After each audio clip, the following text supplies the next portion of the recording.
안녕하십니까. 뉴스데스크 원주입니다. 오늘은 불기 2569년 부처님 오신 날이면서 103번째를 맞는 어린이날입니다. 강원 사찰 곳곳에서는 갈등을 치유하고 소원 성취를 염원하는 시민들의 발길이 이어졌고 어린이들은 곳곳에 마련된 행사장에서 부모님과 함께 즐거운 시간을 보냈습니다. 황구선 기자입니다. 색색의 소망이 적힌 연등 행렬이 머리 위 하늘을 가득 채웠습니다. 아기 부처 몸에 정성스럽게 물을 붓습니다. 부처의 몸을 씻는 것처럼 내 안의 번뇌와 죄악을 씻어내리는 관불의식입니다. 불기 2569년 부처님 오신 날을 맞아 강원 700개 사찰에서 봉축 법요식이 열렸습니다. 나와 다른 상대를 인정하기보단 총뿌리를 겨눌 만큼 극단적으로 갈라진 시대. 결국 갈등과 분열을 확산시키는 것도 이를 치유할 수 있는 것도 자신의 마음에서 비롯된다는 부처님 말씀이 강조됐습니다. 남을 인정을 안 하고 나만 옳다고 하고 지금 그런 시대가 됐죠. 이럴 때일수록 우리는 내 마음을 밝혀서 내 마음의 등을 밝혀서 맑고 깨끗하게 만들고 저를 찾은 불자들은 두 손을 모아 사랑하는 사람들의 건강과 행복을 빌었습니다. 요즘 애들 취업되기 힘들고도 괜찮아요. 젊은 친구들 많잖아요. 결혼하는 친구들. 그거 출산할 때까지 무탈하게 잘 지내다가 예쁜 모습으로 만났으면 좋겠어. 어린이날 축제장에는 수천 명의 시민들이 몰렸습니다. 인기 있는 체험장에는 꽤 긴 줄을 서야 하지만 아이들 눈은 반짝이기만 합니다. 티니핑 하자 그거 하러 가려고요 이제. 말랑말랑 꼬불꼬불 문어 인형 만들게 하고 싶어요. 평소 갖고 싶던 나만의 반려견, 어린이날인 만큼 용기를 내서 꼭 안아봅니다. 많이 좋고 그리고 또 다시 여기로 오고 싶어요. 그리고 오늘 강아지 입양할 거예요. 광장에 모인 아이들은 산불 피해 지역에 심을 소나무 묘목을 정성스럽게 심어봅니다. 재활용품을 활용한 특별한 카네이션도 만들어봤습니다. 어버이날 때 엄마 주려고 만들었어요. 부처님 오신 날과 어린이날, 다른 의미의 기념일이지만 사랑하는 사람들의 행복을 바라고 함께 살아가는 세상이 더 나아지길 바라는 마음은 다르지 않았습니다. MBC 뉴스 황구선입니다. 영월군은 지역의 중점 산업으로 드론 분야를 키우고 있는데요. 기술 개발부터 시험 비행까지 한 곳에서 할 수 있어 기업들로부터 각광받고 있습니다. 내년에 다목적 드론 센터까지 들어서면 전국에서도 손꼽을 만한 환경을 갖추게 됩니다. 보도에 이병선 기자입니다. 군사용 노즐을 앞에 매단 드론이 공중으로 날아올라 물을 분사합니다. 땅에 놓고 쏴보니 대번에 바닥이 패일 정도로 상당한 압력을 자랑합니다. 건물 외벽을 청소할 수 있도록 만든 이른바 클리닝 드론입니다. 업체가 자체적으로 제작한 이 12kg의 드론은 고압으로 분사되는 물을 견딜 수 있게 설계됐습니다.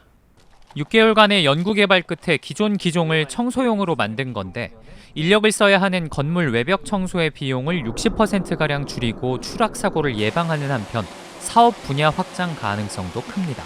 외벽과 창문 청소 용도로만 만들었지만 태양광 패널이라든지 아니면 가로수 방역, 기체를 좀 더 고도화해서 초고층 빌딩에도 적합하게 작업될 수 있도록 개발될 예정입니다. 드론 개발 업체들이 영월까지 오는 건 기술 상용화에 이르기까지 대부분의 과정을 한 곳에서 할 수 있기 때문입니다.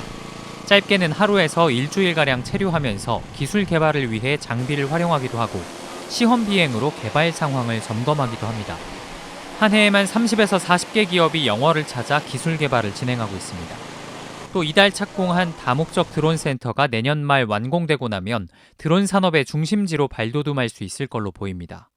기상에 관계없이 사용하는 실내 비행장을 갖추고 금속용 3D 프린터, 정밀 가공기 등 고가의 장비를 들여 공용으로 사용하게 할 예정인데 전국에서도 손꼽는 규모의 개발 지원 기반 시설이 갖춰집니다. 드론 기업들이 이제 기술 국산화하고 개발된 기술을 바탕으로 제품을 상용화하는 데 큰 보탬이 될 수 있을 것 같습니다. 이와 함께 드론 축구를 비롯한 각종 드론 레저 대회, 조종 자격증 실기 시험장 등도 갖추게 돼 다양한 방면으로 드론 산업의 성장에 기여할 수 있을 걸로 영월군은 기대하고 있습니다. MBC 뉴스 이병선입니다. 붉은 대게는 강원 도내 수산물 어획량에서 1위를 차지하는 대표 어종인데 최근 조업을 포기하는 근해 통발 어업인들이 늘어나고 있습니다. 트럼프발 관세 전쟁으로 최대 수요처인 붉은 대게 가공업체의 수출길이 막혀 어선과 가공업체, 유통업계까지 어려움을 겪고 있기 때문인데요. 사태가 장기화되면서 지역 경제 타격이 우려됩니다. 김영호 기자가 보도합니다. 일주일가량 바다에서 조업을 마친 통발 어선이 속초항에 들어왔습니다. 35kg 정도 무게의 상자마다 얼음과 함께 붉은 대게가 가득 담겼습니다. 이번 조업으로 어선 한 척이 잡아온 양은 12톤가량입니다. 조업 부진으로 강원도의 붉은 대게 어획량은 연간 6, 7천 톤 수준으로 10년 전의 절반 수준으로 줄어든 상태입니다. 먼 바다까지 나가서 붉은 대게를 잡는 근해 통발 어선은 강원 동해안에만 13척이 있는데 올해에만 2척이 조업 자체를 포기한 상태입니다. 조업이 부진한 이유는 가장 큰 수요처인 냉동 가공업체의 가동 상황이 좋지 않기 때문입니다. 많은 자원이 확보는 돼 있습니다. 확보돼 있는데 지금 국제적인 정서에 의해서 지금 수출이 잘 안 되다 보니까 어가 하락이 거의 4분의 1 수준으로 떨어졌습니다. 잡아온 붉은 대게는 바로 양양 지역 공장으로 옮겨져 가공 절차를 거쳐야 하는데 업체의 냉동 창고에는 재고품이 가득하고 작업량도 많지 않습니다. 미국에서 이제 관세 조약 때문에 문제가 돼가지고 지금 주문이 다 막힌 상태. 재고가 많고 이제 물건이 안 빠지다 보니까 이제 선박 같은 경우에도 이제 원료 같은 경우에도 양제한 같은 게 들어가게 되면은 이제 선박 입장에서도 수입이 줄어들 거고, 그다음에 가공 일자도 줄어드니까 일하시는 분들도 이제 가공 시간이 줄어들다 보니까. 붉은 대게는 속초시 수협 위판액의 절반 이상을 차지하고 직간접 종사자 1,000명에 산업 규모는 1,000억 원이 넘는 속초 양양 지역 대표 산업입니다. 경북 동해안도 붉은 대게 산업이 타격을 받으면서 올해부터 학교 급식이나 대기업 마트에 납품하는 등의 소비 촉진에 나서고 있습니다. 강원권 통발업계는 위기 극복을 위해 정부가 붉은 대게를 수매나 소비 촉진을 지원할 수 있는 대중성 어종으로 선정해 줄 것을 요구하고 있습니다. MBC 뉴스 김영호입니다. 춘천의 한 아파트 단지 옆에 고압전선 송전탑이 세워져 논란입니다. 인근 아파트 신축으로 송전탑을 지중화하는 공사를 하면서 잠시 세워둔 임시 송전탑인데요. 주민들은 동의 없이 송전탑 공사가 이루어지고 있다며 반발하고 있습니다. 이송미 기자입니다. 춘천시 동면 201세대 규모의 아파트 단지입니다. 곳곳에 송전탑 건설에 반대하는 현수막이 붙어 있습니다. 아파트 옆 공사 현장에서 고압 전선 송전탑을 설치하자 주민들이 반대하고 나선 것입니다. 위험하지. 아니 이래서 절 넘어간다. 아니 그러면 우리한테 이거를 찍어야 될 거 아니에요. 와서 물어보고 그럼 무조건 하는데 우리는 알지도 못해서 어제 알았어요. 설치가 예정된 송전탑은 높이 59m로 15만 4천 볼트 규모 고압 시설입니다. 송전탑과 아파트 사이 간격은 27m. 송전탑을 통해 지나갈 고압 전선과 아파트 단지 간격은 2m가 채 안 됩니다. 송전탑 인근에 있는 아파트 단지 놀이터입니다. 이렇게 울타리를 사이에 두고 공사 현장과 맞닿아 있습니다. 반면 한전 측은 임시 송전탑이라는 입장입니다. 인근 송전탑 자리에 아파트 신축 공사가 진행되면서 전선 지중화를 위해 잠시 설치해 놓은 송전탑이라는 겁니다. 공사를 위탁받은 시행사 측도 이미 지난해 11월 주민 40여 명을 대상으로 설명회를 했다고 반박했습니다. 인근의 주민들이 오셔서 한 얘기가 몇십 년 동안 혐오시설 이거 없어지는데 이거 빨리 해라 이거. 다들 그렇게 얘기하시는 것들이에요 다요. 협의는 정도는 하겠다는 의사는 있는 것이죠. 한전과 시행사는 다음 달 주민들과 한 차례 더 설명회를 열고 송전탑 건설을 추진하겠다는 입장이지만 주민들은 인체에 미치는 영향을 예측하기 힘들고 공론화 과정도 부족했다며 법적 대응을 검토하고 있습니다. MBC 뉴스 이송미입니다.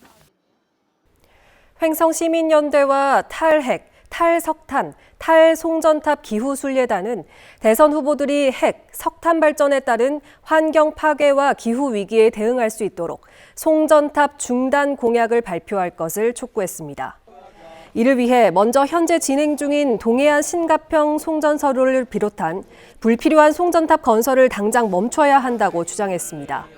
화석연료와 원전 중단을 외치며 해마다 도보순례를 하고 있는 순례단은 올해도 삼척을 출발해 평창과 횡성, 춘천을 거쳐 서울 광화문까지 걸어가며 기후위기에 적극적인 대응을 호소하고 있습니다. 원주시가 태장동 옛 캠프롱터에 건립하는 북부권 청소년 문화의 집이 다음 달 공사를 시작합니다. 원주시는 도비 등 76억 8천만 원의 건립 공사를 발주하고 6월에 본격적인 착공에 들어가 내년 하반기에 준공할 계획이라고 밝혔습니다. 북부권 청소년 문화의 집은 지상 2층, 연면적 1,500제곱미터 규모로 태장 1, 2동과 우산동 지역 북부권 청소년들의 방과 후 아카데미, 댄스 연습실, 북카페 등 문화공간이 될 전망입니다. 현재 원주에서는 학성동과 중앙동, 단계동, 문마급 등 4곳의 청소년 문화의 집이 운영되고 있습니다. 강원도 교육청이 도내 각급 학교와 교육기관에서 일제 상징물의 사용을 제한하는 내용의 강원특별자치도 교육청 일본 제국주의 상징물의 사용 제한 조례를 제정했습니다. 도교육청은 이 조례안에 학교 등의 교육기관에서 일본 제국주의를 연상시키는 깃발, 일제강점기 강제동원 피해자와 위안부 피해자 등을 모욕하거나 명예를 훼손시키는 디자인 등을 설치, 게시, 전시, 노출하는 방식에 대해 사용하지 못하도록 제한하는 내용을 담아 곧바로 시행했습니다. 도교육청은 민족 정기를 바로 세우고 학생들의 올바른 역사 인식 확립에 이바지하기 위해 이 조례를 제정했다고 설명했습니다. 지금까지 뉴스데스크 원주였습니다.